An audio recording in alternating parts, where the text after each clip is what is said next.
গোবিন্দপুর গ্রামের এই সরকারি রাজস্বের নিরাপত্তা নিয়ে আমি বড্ড চিন্তায় আছি।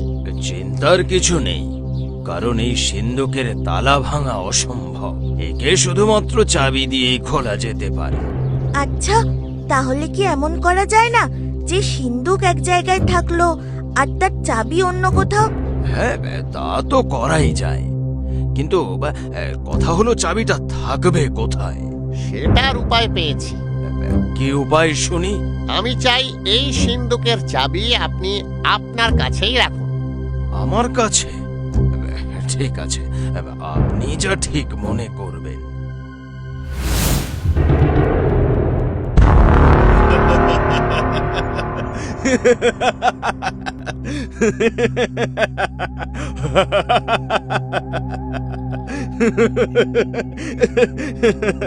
সে কি হুজুর, হঠাৎ আপনি পুতুল নিয়ে খেলা শুরু করলেন?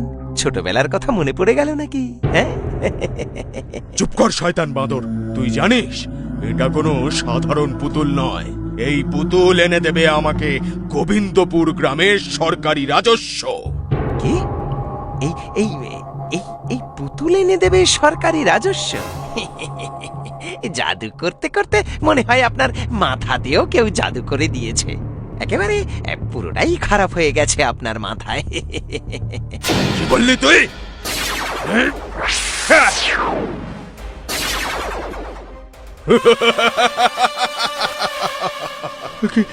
কি করলেন হুজুর?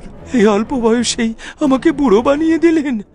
আমায় ক্ষমা করে দিন, আমি তো মজা করে বলছিলাম। আরে মূর্খ বাঁদর, তুই চিন্তা করিস না। তুই হচ্ছিস এখন ওই খাজানা পাওয়ার প্রথম হাতিয়ার, তাই তোকে বুড়ো সাধু বানিয়েছি। তুই এই পুতুলটা নিয়ে আমার পরিকল্পনা অনুযায়ী কৃষের বন্ধু রানীর হাতে পৌঁছে দিবি।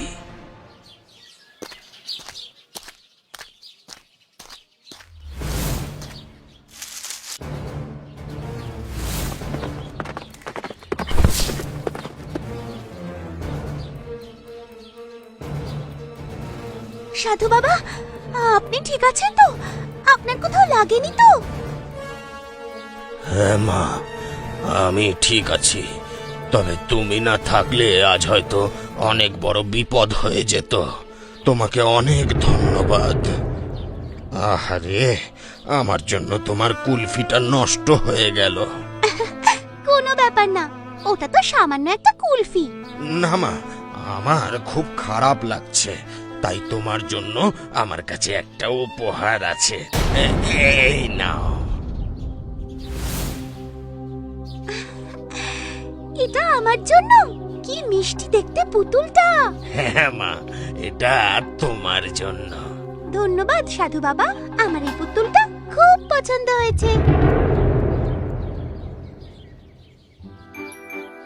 তুমি কত সুন্দর, একদম অপ্সরার মতন।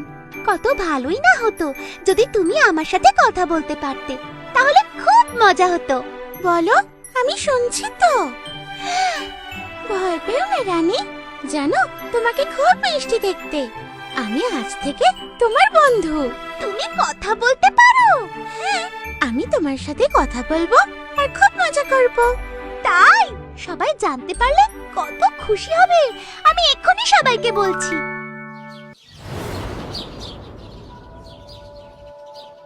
জানো, আমি সত্যি বলছি, এই পুতুলটা কথা বলতে পারে। আজ আমার সাথে অনেকক্ষণ কথা বলেছে। বলো না সবাইকে যে তুমি কথা বলতে পারো। ভয় পেও না, এরা সবাই আমার বন্ধু। আর তুমি কথা বললে এরা তোমারও বন্ধু হয়ে যাবে। কি হলো, তুমি কথা বলছো না কেন? ওর কিচ্ছু হয়নি, ও একদম ঠিক আছে। রানী, আমাদের মনে হয় তোর মাথাটাই খারাপ হয়ে গেছে। আরে, পুতুলরা কথা বলে না, ওরা শুধু খেলা করার কাজেই আসে।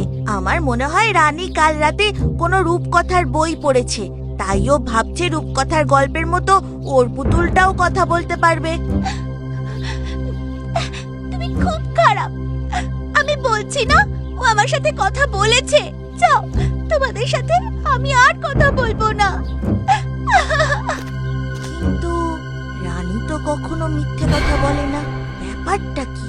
নিশ্চয়ই কোনো গন্ডগোল আছে।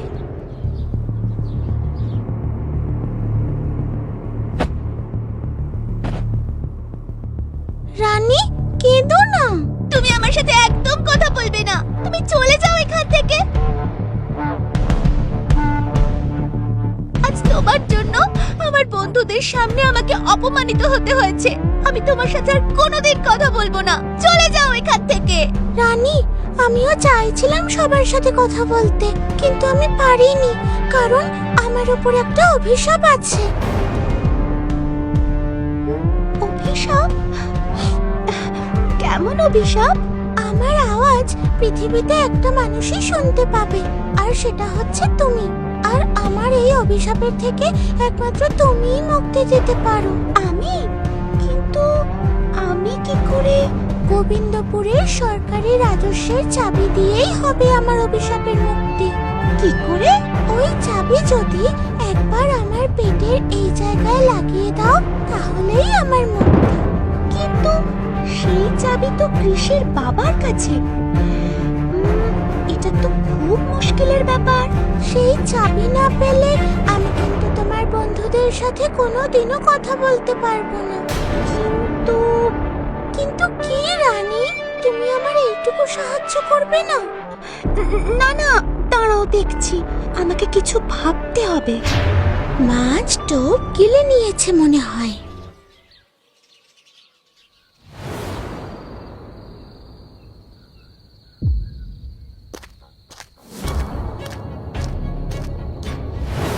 এত রাতে রানী পুতুলটাকে নিয়ে কোথায় যাচ্ছে?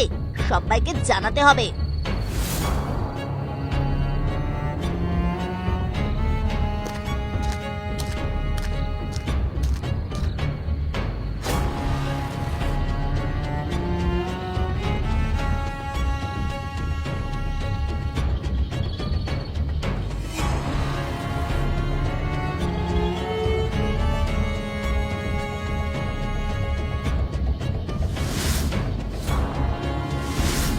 কি রানী, তুই এত রাতে এখানে কি করছিস? আর এই চাবি দিয়ে তুই কি করবি শুনি?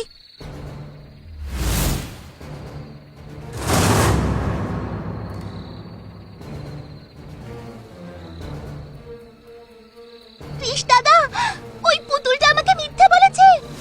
না রানী, ভুল আমাদের হয়েছে। তুই সেদিন সত্যি বলেছিলি, কিন্তু আমরা সেটা কেউ বিশ্বাস করিনি। ওই পুতুলটাকে আটকাতেই হবে। ও নিশ্চয়ই বিদ্যালয়ের দিকে যাচ্ছে।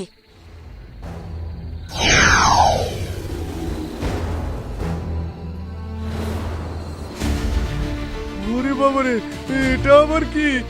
এটা কোনো মায়া রাক্ষস।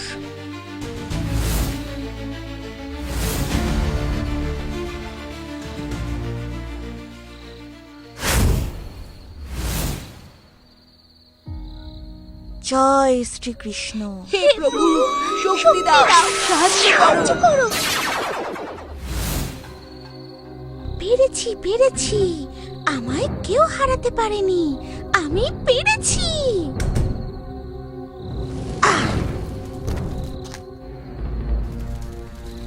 দাঁড়াও বলছি। কৃষ, তোর মৃত্যু তোকে এখানে নিয়ে এসেছে। এই তো পেয়ে গেছি। ওস্তাদ শুনে খুশি হয়ে যাবে। এই মাক্ষী, তুই এই বাক্সটা নিয়ে চলে যা। আমি ততক্ষণ মজা দেখিয়ে আসছি।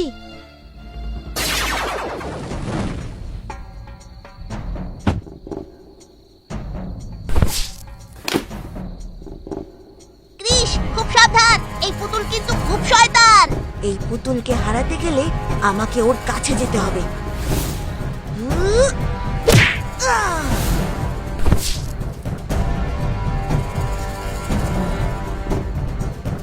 এবার তোকে আমার থেকে কেউ বাঁচাতে পারবে না কৃষ।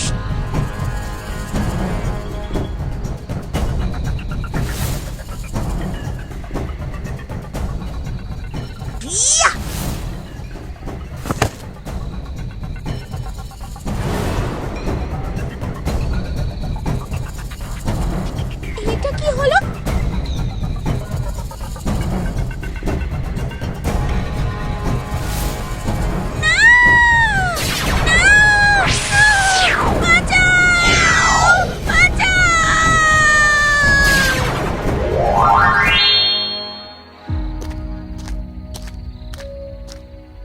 জানিস দাদা, তুমি আজ গোবিন্দপুরের সরকারি রাজস্ব বাঁচিয়ে আমার আর প্রত্যেকটা গ্রামবাসীর খুব উপকার করেছো।